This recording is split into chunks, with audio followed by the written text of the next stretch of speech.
everyone. Well, let me pause this real quick for you. So we've been working on our zones of regulation, our feelings, our emotions, how we handle them, the different zones we have in our classroom, the green, the blue, the yellow, the red. And it's on the video on YouTube, which we filmed a couple months ago.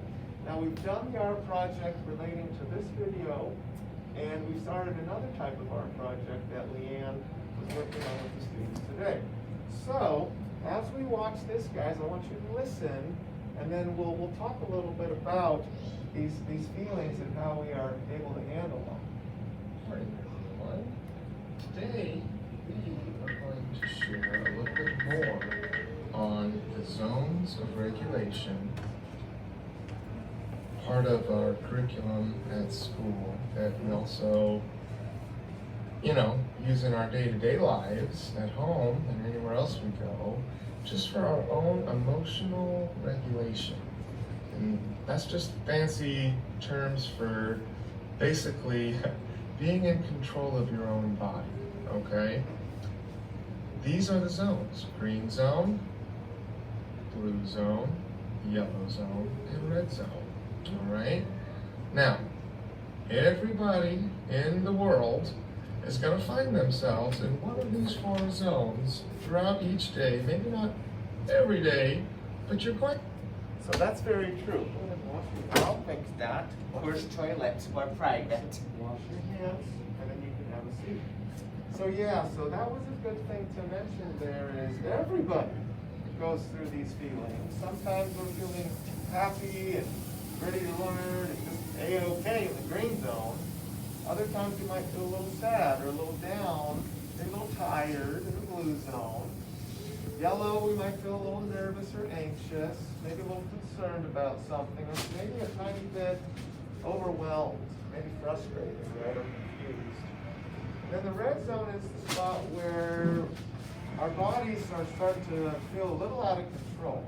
And so we like to take our deep breaths when that's happening. We like to sit down and work on calming. Like Ben is very good at that. Ben, when you throw your paper towel away, why don't you sit down and show us how you work on your calming and your breathing? And that's a good example of how you do it. All right, now put your mask on your nose for us. All right, now, what Ben likes to do is he has a little Fitbit watch, and he likes to sit, and he likes to breathe, and he keeps track of the time. And he knows after a certain amount of time goes by of calming and breathing, he feels better. So that's just a wonderful example of how Ben has done it in his life to stay calm and to breathe. All right, Ben, so show us how you do your calming, sir. Yes. All right, now while you do your calming, you can watch the video and listen in. Nice breaths, very good. All right, and so like I said, everybody goes through these feelings. You're going to be in one of these 4 zones of self-regulation. All right, so the green zone. Move forward a little bit here to talk about this red zone, because that's the one that we don't find ourselves in as much, right? Okay. You might be a little out of control. Like the last Something stop, to act mean, or yelling at others, or just really angry, throwing things, or hitting things, and stomping, just out of control, mad. That's the red zone. All right. Now, the red zone is what you can avoid if you practice. Now that's It is important. possible for people to not be mean. It's possible to not be It is mean possible for people to not yell and not yell, of course. or to not be out of control. Right. All right? People, To be angry. You guys are so good at this. When you start feeling a certain way, we talk about how we feel, we breathe, we calm. Sometimes we switch an activity if something is a little overwhelming. But that's great. We all in this class know how to not find ourselves in the red zone because we've done things that help us remember how to bring us back to that green zone, that happy though. Now, Leanne, you've done a little art project today with some colors and feelings. Could you explain a little bit about how you went about that? Maybe just Jen can show one of those examples. Yeah, so we read this book, and it's about it being yourself and all of the different feelings that we have. And the art project, so basically that we're all unique and we're all special people. We all have different feelings at different times, and it's okay. Right. Even if you're sad, sometimes that's okay. Then you'll know when you're happy, right? And this book is also about kindness, being kind when you're happy. So what I asked the students to do was to find a color that made them happy. And Ben chose red and white. So these are Ben's happy colors. Victoria chose purple. And Jacob chose pink. So these are their happy colors for today. We also did, this book also talks about what feelings look like, or what they might look like. They might be all squiggly and different colors. This one was Ben's. He's very linear.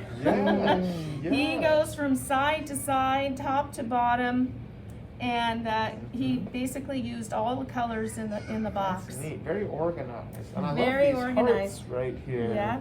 This must be Victoria. So this was The Victoria's. heart people. She wanted to And make the sun. I love that. a happy picture. Everybody's smiling and everybody's happy. She made a beautiful sunshine. This was Jacob's. He wanted to do lots of squiggles and coloring it in very thickly. So, and he was directed to cover the whole page. So he was doing Nice that. job, Jacob. Yeah. Nice work, you Yeah. guys. That's really neat, Leanne. I love how you paired the book with the art project, the feelings, the colors, the style of coloring and painting. All the students did a very nice job with that one. So, for you guys to remember, that happy color sometimes helps us to feel better. Like for me, I love the color purple also, like Victoria. That's one of my happy colors. And then of course I love the color baby blue. And so when I think of a combination of a purple and a baby blue, I always am brought to what I also love and my favorite color, and then also my son and my wife. And so when I think of the purple and the baby blue, not only is it the colors that I'm thinking of, but I'm thinking of my son and my wife as well, because they both love the color baby blue.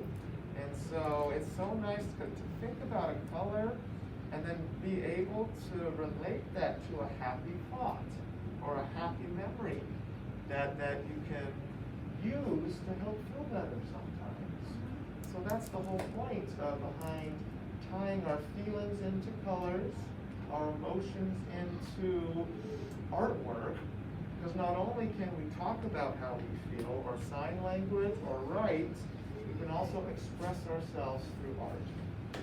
So that is a very good thing. Did you enjoy that art project today, Ben? Did you like it? How about you, Jacob? Did you like the art project? Yeah. And Victoria, did you have fun with yours? Yeah, very nice. Well, if you guys would like to do more artwork during our Leisure Choice Time, you may.